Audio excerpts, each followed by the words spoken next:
ఎదుటి వ్యక్తికి మనమిచ్చే మర్యాదను బట్టి ఎదుటి వాళ్ళు మనకు ఇచ్చే సంస్కారం ముడిపడి ఉంటుంది. ఎదుటి వ్యక్తిని గౌరవించాలనే సంస్కారం నీకు లేనప్పుడు ఎంత చదువు, ఎంత అనుభవం ఉన్నా లేనట్టే. పెరటిలో కలుపు మొక్క పెరిగినంత తొందరగా తులసి మొక్క పెరగదు. అలాగే మోసం చేసేవాడు ఎదిగినంత తొందరగా మంచివాడు ఎదగలేడు. ఉప్పుని కూరలో వేస్తే రుచి ఇచ్చింది కదా అని పాలలో వేస్తే పనికి రాకుండా చేస్తుంది. పదార్థాన్ని బట్టి అవసరము, పనిని బట్టి ప్రాముఖ్యత ఉంటాయి.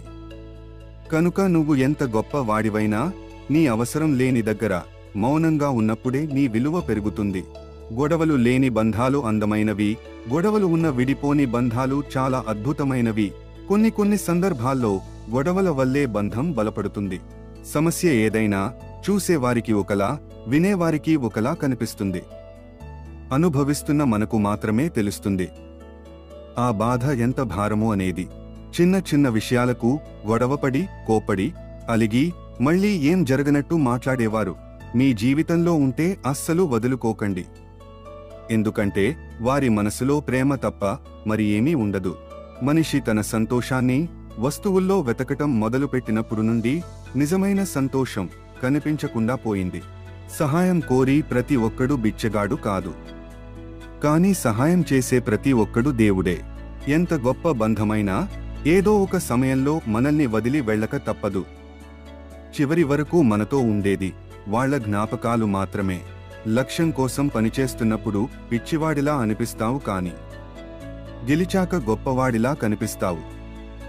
ఒక్కసారి గట్టిగా ప్రయత్నించి చూడు, గెలిస్తే గొప్పవాడివి అవుతావు. ఓడిపోతే గెలవడానికి కావలసిన అనుభవాన్ని సాధిస్తావు. మనం మాట్లాడే మాటలను న్యాయమైన ఉండాలి, లేదా నిజమైన ఉండాలి.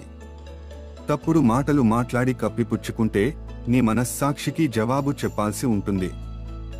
ఏదో ఒక రోజు గొంతులోకి దిగిన తరువాత నాలుకకి రుచి తెలియదు. అవసరం తీరిన తర్వాత కొంతమందికి చేసిన సాయం గుర్తు ఉండదు. ఎదురు దెబ్బలు తగలడం మంచిది, కాలికి దెబ్బ తగిలితే నడుస్తున్న దారి ఎలా ఉందో చూసుకుంటాం. అదే మనసుకు తగిలితే ఎవరితో ఎలా ఉండాలో తెలుసుకుంటాం.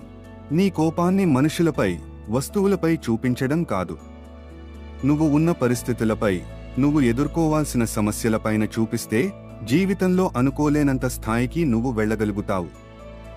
లేదు అలాగే ఉంటాను అనుకుంటే చాలామందిని దూరం చేసుకోవాల్సి వస్తుంది.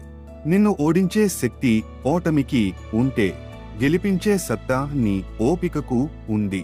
సంపద ఏముంది, ఎలాగైనా వస్తుంది, కాని సంతోషం కదా కావాల్సింది.